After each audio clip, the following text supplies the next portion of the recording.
The reading for today is from the Gospel of St. Matthew, the 2nd chapter, beginning with the first verse.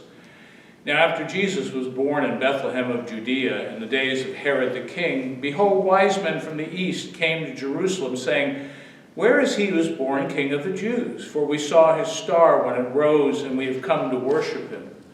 When Herod the king heard this, he was troubled, and all Jerusalem with him. And assembling all the chief priests and the scribes of the people, he inquired of them where the Christ was to be born. They told him, In Bethlehem of Judea. For so it was written by the prophet, And you, O Bethlehem, in the land of Judah, are by no means least among all the rulers of Judah. For from you shall come a ruler who will shepherd my people Israel. Then Herod summoned the wise men secretly and ascertained from them what time the star had appeared. And he sent them to Bethlehem, saying, Go and search diligently for the child, and when you have found him, bring me word, that I too may come and worship him. After listening to the king, they went on their way, and behold, the star they had seen when it rose went before them, until it came to rest over the place where the child was. When they saw the star, they rejoiced exceedingly with great joy. And going into the house, they saw the child with Mary his mother, and they fell down and worshipped him. Then opening their treasures, they offered him gifts of gold and frankincense and myrrh. And being warned in a dream not to return to Herod, they departed for their own country by another way. An account we've heard for many years. In the year 1983, the United States ship Acadia set sail for a 7-month Western Pacific cruise. I never have forgotten the amount of things that had to be done before that cruise could begin. Stores had to be brought onto the ship, everything had to be tested and checked, and it just had to be correct before we could even begin to leave port. Families had to have allotments set up, and wills had to be filled out, and insurance policies had to be made. But everything finally, by the 3rd of January, was set in place. And on the 3rd of January in 1983, the ship set sail for a 7-month tour. And as we set sail, we watched our families on the pier as they mourned the fact that we were leaving for 7 months. The executive officer of our ship, as I've told you before, came to me that day and said, now you know what it feels like to die. And I said, well, what does that mean? And he would say, well, you want to stay with every fiber in your being, but you got to go. But don't get me wrong, reunion's better than leaving was sad. Reunion is a happy time when we return after a long journey. And when we've gotten to the end of the journey, we rejoice. The wise men had a long journey ahead of them. They would have to have a caravan formed, they would have to have tents prepared, they would have to have food prepared, and then they could only move as fast as the slowest camel. And believe me, camels can be notoriously slow when they want to be. You've heard of the phrase, stubborn as a mule. Well, I think in the Middle East they probably use the word stubborn as a camel, because they can be very, very stubborn. And if they don't want to move, you're not going to move them. So they could only move as fast as the slowest camel. And so when they had seen the star rise, they ascertained that it meant that a Messiah was born in Israel. And they had to get things ready because they wanted to go see this event. So they would get things together. They would study the ancient texts, and they would ascertain where the baby was, and then they would travel. They would get the caravan together, and off they would go, and for years they would travel. They would travel to the point where they were getting tired of traveling, because every time you would stop, you would have to set up the tents, set up the food lines, set up the watering areas for the camels and the animals, and then you would have to repeat the process of packing it up all the next days. Well, I don't know about you, but I had a friend one time who bought a camper. And that camper was one of the pop-up campers where you would wind a crank and the camper would unfurl itself. And these people would do that. And then they would suddenly realize that they couldn't get it back together. It took them a whole day from their vacation to put the camper back together, and I don't think they ever opened it again after that. Well, they had to pack up all these tents every day, and I wonder if sometimes they might have had problems doing that. But it took them a while to get to Jerusalem, because they thought, well, where else would a king of the Jews be born but in Jerusalem? And when they would get to Jerusalem, they would go to the palace, where is a right place for a king to be born, and they would knock on the door. And when they knocked on the doorkeeper for the palace would come, and he would look out, and he would see them. And he would say, these people aren't from our country.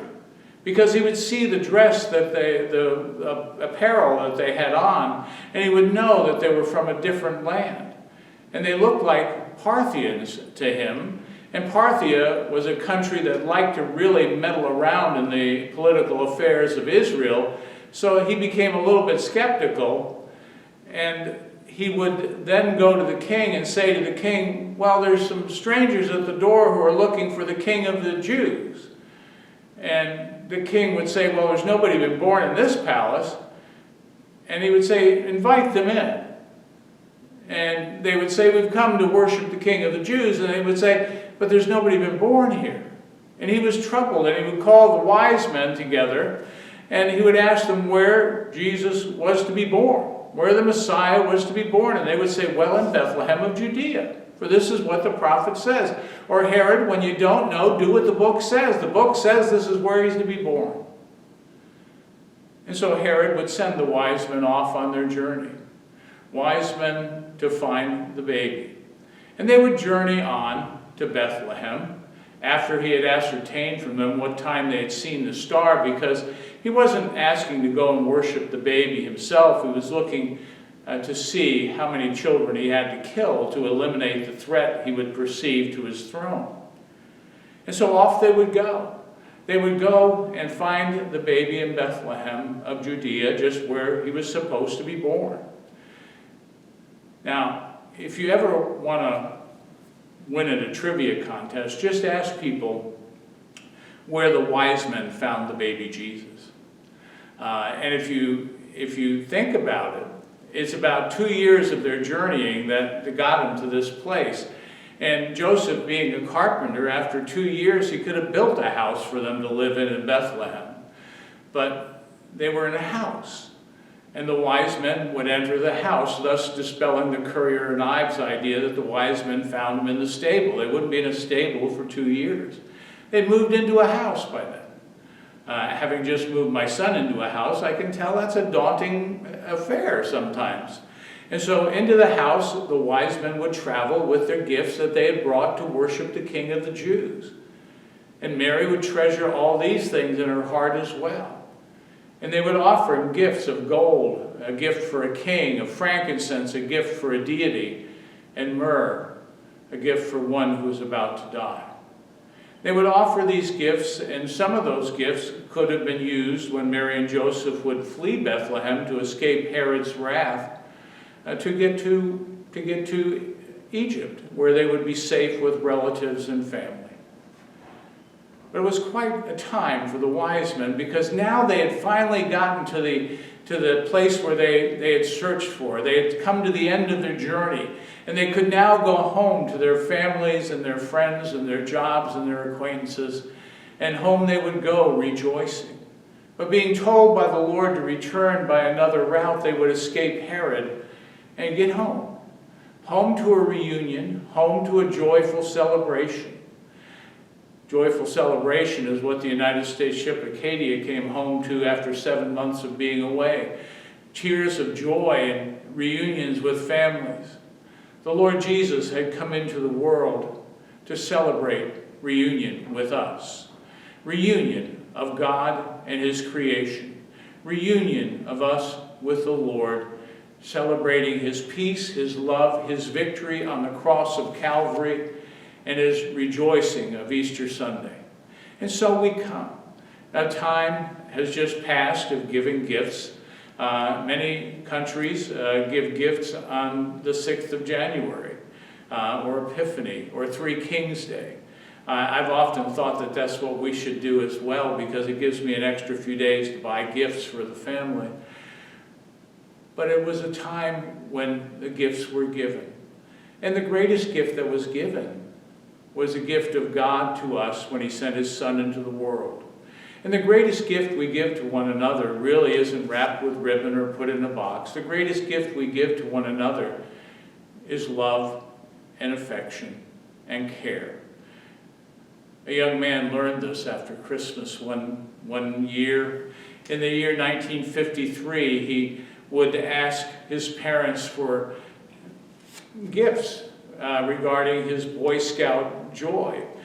He would want to be a Boy Scout, want to be an Eagle Scout, so he asked for a Boy Scout uniform, a Boy Scout shirt, a Boy Scout canteen, a Boy Scout knife. He would ask for everything Boy Scout. And he would receive this. And then he would wonder why he wasn't happy. He wasn't happy on Christmas, and he seemed sad because he thought everybody should be happy on Christmas because that's what the songs say. Only to realize that everybody wasn't necessarily happy on Christmas as he made his way to talk to his scoutmaster to ask him why he wasn't happy. And he would make his way to the scoutmaster's house, which was in their town on the other side of the tracks in a poor neighborhood. He would make his way past a house, and as he would make a way past a house, he would see the door open, and he would see a mother sitting with her children at table. He would see them there, and he would go up to the door and ask where his scoutmaster was, and she would say, well, I think he's gone to visit his family for the holiday. And he would notice something. He would notice her children without Christmas presents. He would notice a tree that was barely decorated. He would notice the poverty of the house and say to himself, this doesn't seem right. These children need to have Christmas. And so he would give them gifts of what he had. One he would give his wagon to that he had carried some of his gifts with him on. One he would give his scout pocket knife to. Another house he would see, and he would give gifts to that house. And on he went to the point where he had given away all of his Christmas gifts to these poor and needy children of his community. And he would go home that night. And as he would return home, his family would say, well, where have you been all day? And he would say, well, I looked for my scoutmaster. And they would say, by the way, where's all your Christmas gifts? And he would say, well, I gave them away. And his father would send him to his bed without dinner, saying, how dare you give all your gifts away? He slept well that night because he knew that he had done a really kind, loving thing. And he felt better about giving the gifts away than he had really about receiving them. And the next day he would come down to breakfast, and the father would say, well, have you learned your lesson, son? And the son would say, well, yes, indeed I have. And the father would turn on the radio, and he would hear a radio broadcast that would say, well, on Christmas Day a special thing happened. On Christmas Day, a Boy Scout made his way to the poor of our community and gave them each gifts, not big gifts, but gifts for them. And they would celebrate him, and they would ask him his name, and all he would say was, just call me the Christmas Scout. And he would then leave their house. This child knew the joy of Christmas. He knew the joy of giving. As the Lord God gave to us, so he gave to those around him. As the Lord God gives to us this Christmas, so we are called to share the gift, the greatest gift that he gave to us, the gift of his love and of his understanding and of his peace, and a certainty that is beyond pandemic, a certainty that is beyond death itself, a certainty of life in God's heavenly kingdom and peace with him that will be for all eternity. And so when the wise men found the end of their journey, they rejoiced.